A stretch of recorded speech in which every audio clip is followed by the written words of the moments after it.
And joining us live is Fox News reporter Madeleine Rivera. Appreciate your time. We heard Joe Biden describing this operation as a success. What do we know about how it was carried out?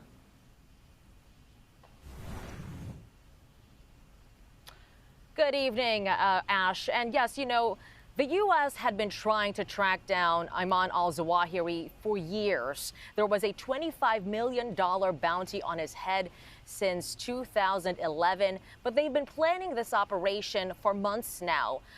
Earlier this year, the U.S. had identified Zawahiri's family living in downtown Kabul, and then they were later able to identify and confirm Zawahiri living in that location as well. And so the president started receiving regular updates in May and June, and he was deeply involved in these conversations. He even analyzed a model house to assess what type of impact an operation like this would have on the surrounding community, because one thing the president did not want, Ash, was any civilian casualties. And so he gave the green light just days ago on July 25th for this operation. And what we know, according to U.S. intelligence officials, is that an unmanned drone fired 2 Hellfire missiles onto the safe house as Zawahiri walked out onto the balcony of that safe house. And the U.S. is calling this mission a success, saying that there were no civilian casualties, including Zawahiri's own family members, Ash. Al-Zawahiri isn't really the sort of household name that Osama bin Laden was. What do we know about him, how he rose to power and who his successor might be? He was Osama bin Laden's right-hand man. He was his number 2. He rose to power and took on as the leader of the terrorist organization after bin Laden was killed in 2011.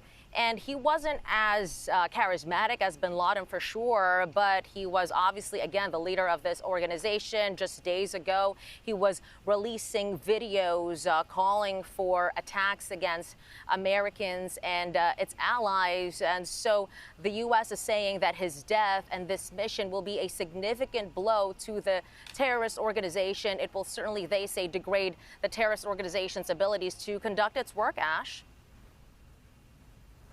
And then what does it tell us about US military capabilities in the region, obviously after the pullout from Afghanistan last year?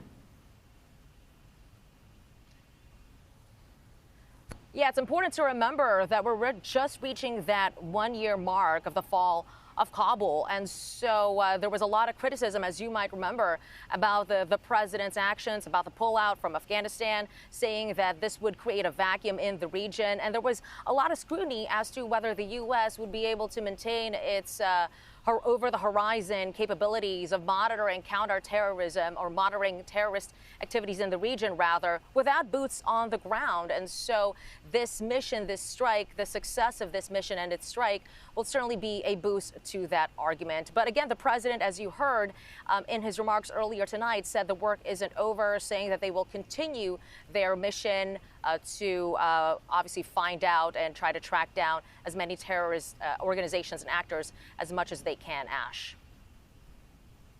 Madeleine Rivera, live there in Washington. Thank you.